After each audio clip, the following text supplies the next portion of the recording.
Goblin Tales of Lancashire by James Bowker.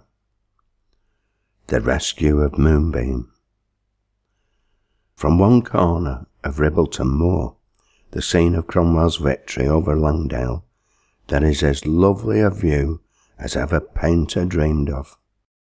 Far below the spectator, the Ribble sweeps almost in a circle beneath the scars which by the action of years of this washing have been scooped out so as to form a large precipice under which the waters flow, marking out in their course the great horseshoe meadow with its fringe of shining sand.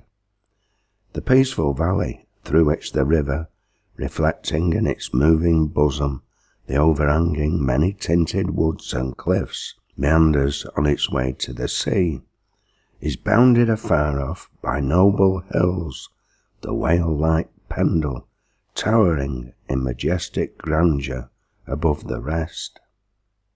From the moor, a rough and stony lane winds down the wooded hillside, past a beautiful old half-timbered house, down to the dusty highway and the bridge over the Belly-Samir of the Romans. The beautiful river, with its tremulous earth and sky pictures, the meadows and cornfields, whence come now and again the laugh and song of the red-faced mowers and reapers, the clearly defined roads and white farmhouses, the spires of distant hillside churches, and the rich green of the waving woods, make up an enchanting picture. When night comes, however, and the lovely stars peep out, and the crescent moon casts her glamour over the dreaming earth, and half hidden in a dimly transparent veil of shimmering mist, the Ribble glides as gently as though it had paused to listen to its own melody. A still deeper loveliness falls upon the dreaming landscape, over which the very genius of beauty seems to hover silently with outspread wings. At such a time, when moon and stars throw a faint and mysterious light over the sleeping woods, and not a sound, save the cry of a restless bird, broke the silence, a young countryman made his way rapidly across the horseshoe meadow to the bend of the stream under Red Scar. It was not to admire the beautiful scenery, however, that Reuben Oswald Twistle was crossing the dew-besprinkled field, over which faint odours of hay were wafted by a gentle breeze. The sturdy young fellow was too practical to yield entirely to such an influence, and although he was by no means unlearned in the traditions and stories of the neighbourhood, long familiarity had taught him to look upon the landscape with the eye of a farmer. He was simply about to practise the gentle art in the hope of beguiling a few stray snigs, that is young eels, for dinner on the following day. Still, the scene in all its glamour of moonlight and peace was not powerless even upon his rude nature, so after setting his lines he took out a little black pipe, filled it from a capacious moleskin pouch, and after lighting the fragrant weed, gave way to a train of disconnected fancies, past, present, and future, mingling strangely in his reverie. What with the rustling of the leaves overhead, the musical rippling of the river as it danced over the stones on its way to the sea, and the soothing effect of the tobacco, Reuben was beginning to doze, when suddenly he fancied he heard the sound of a light footstep in the grass behind him. Turning round somewhat drowsily, he beheld a little figure of about a span high, clad in green, and wearing a dainty red cap, struggling along under the load of a flat-topped mushroom much larger than itself. After having more than once fallen with its load, the dwarf cried out in a sweet, faint voice, "Dewdrop, Dewdrop," and no sooner had the sound died into silence than another little fellow, who evidently answered to the pretty name, came tripping from the shadow of a hawthorn. "What's the matter, Moonbeam?" said the newcomer cheerily. "This table's too much for me," answered the labourer, whom Reuben had seen first, "and if the king's dinner is not ready to a minute, he will have me stung. Help me with this load, there's a good sort." Without any more ado, Dewdrop came forward, and the tiny pair put their shoulders beneath the load and marched off. They did not bear it very far, however, for the astonished Reuben simply stretched himself at full length on the grass and again was quite close to them. The two dogs stopped when they came to a hole, into which they at once stuck the stem of the mushroom. Moonbeam then took from his pocket a butterfly's wing, which served him as a handkerchief, and wiping his forehead as he spoke, he said, "I'm about tired of this.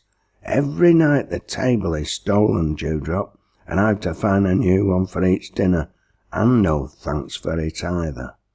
What has come of late over the king I am at a loss to imagine, for he has done nothing but have me stung.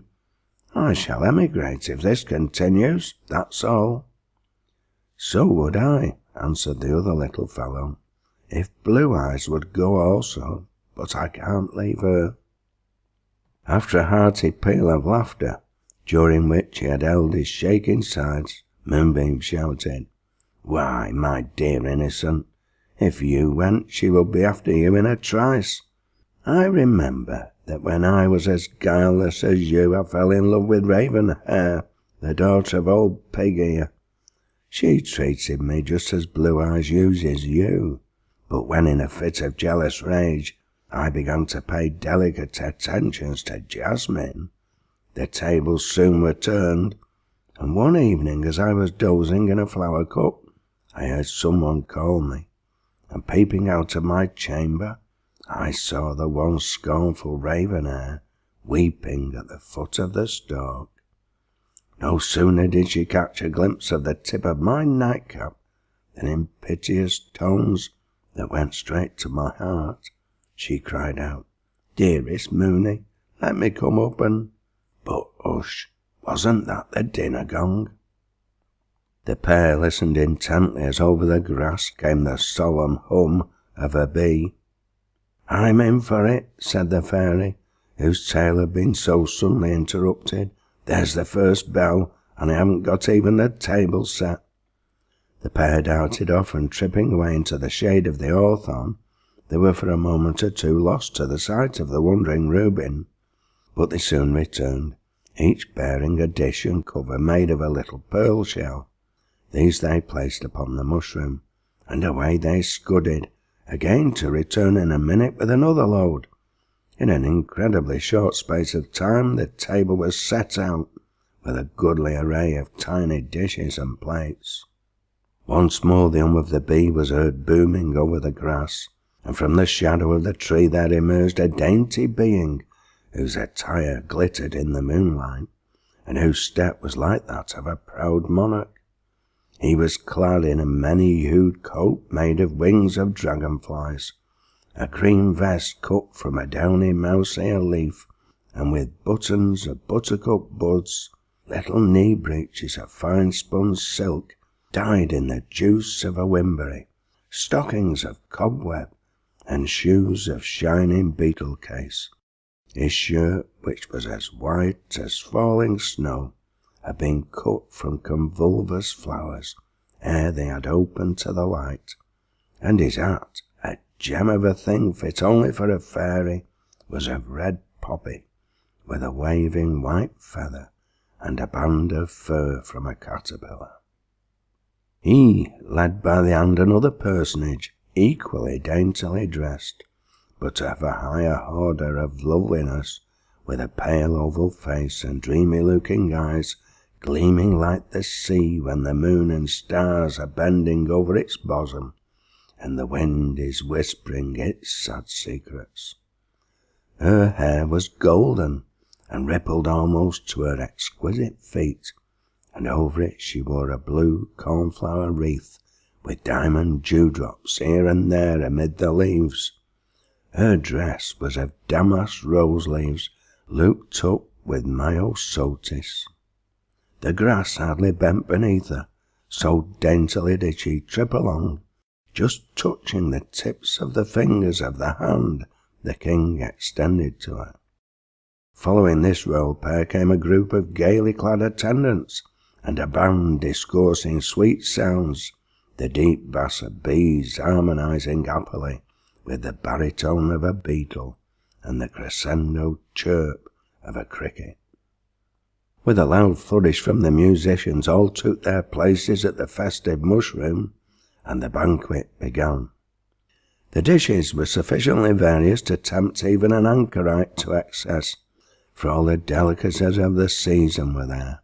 Ladybird soup, baked stickleback, roasted leg of nightingale, boiled shoulder of frog with cranberry sauce, wild strawberry tarts, and numerous kinds of fruits and juices made up a dainty repast, of which king, queen, and courtiers partook heartily. The band, the members of which were perched in the swinging flowers of a foxglove close by, played lustily during the feast.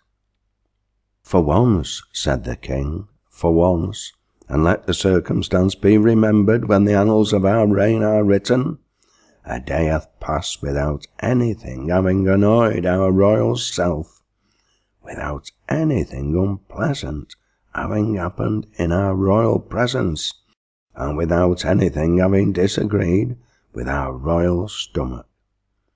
No sooner had these words passed the royal lips, however, than the queen gave a faint shriek and cried out, "My love, there is not a drop of my chickweed wine on the table."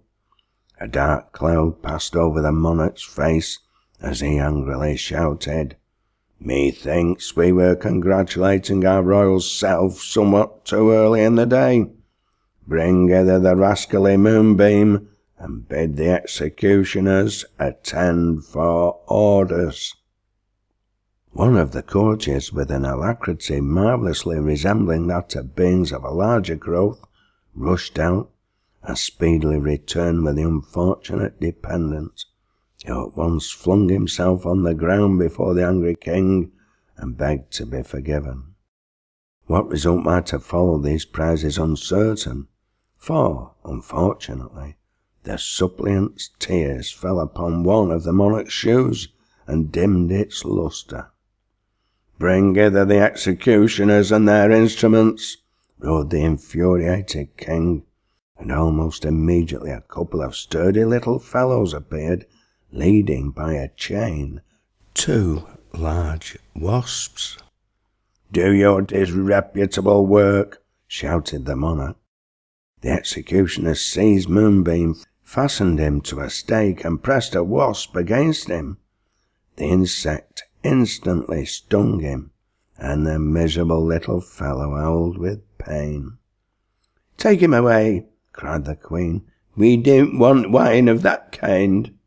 "What a wretched pun," involuntarily said Moonbeam, as they were dragging him from the royal presence. "Bring the villain back," roared the king. "Bring him back and sting him until he is less critical." "If tha's him stung again," interrupted the indignant Reuben, who in his excitement had gradually crept nearer to the royal table, "I'll knock thy proud little head off. Choose who thou art." Neither the king or the executioners, however, took the slightest notice of the warning, so as the latter were once more forcing the unhappy Moonbeam against the other wasp, down came a huge fist upon the royal head. "There," said the fisherman, exultingly, "I told thou, didn't I? But thou wouldn't take warning. Thou'rt on to penitent form by this time, I doubt." Lifting up his hand, however, what was the surprise of the wondering Reuben to find only a little crushed grass under it. King, queen, courtiers, Moonbeam, executioners, and wasps all had vanished, and even the band, whose humming and droning he had heard so distinctly during the whole banquet, no longer broke the silence. "Well," said the fisherman, "that's a capper. In all my born days I see 'em as plain as a pikestaff. The last day canna be far off, I'm sure, but I'll have the tabble at any rate, 'bout asking." And so saying, he took possession of the huge mushroom, and after hurriedly gathering up his lines, he wended his way across the meadow to his little cottage by the high road, and arrived there, he narrated to his drowsy wife the story of the banquet. "Drat the fairies and thee too, with thy gormless tales," said his sceptical helpmate. "I wonder what I'd getten there. Thou's been asleep for hours in t' meadow instead of looking after fish. Thou never seed a fairy in thy life. Thou'rt not half sharp enough, clever as thou art in out as is awkward." There was a short pause after this sally, and then the sly Reuben dryly answered, "Yoy, I've seen a fairy mony a time, always when I used to come a-courting to their mothers. But they're not much like a fairy now. Thou'st altered terribly. Thou'rt too thriving looking." "Be off with thy falseness," said the pleased woman. "There'd always a deserving tongue in thy head." And then after a drowsy pause, as she was dozing to sleep, "But for all that I'll make a super good catsup out at thy fairy table."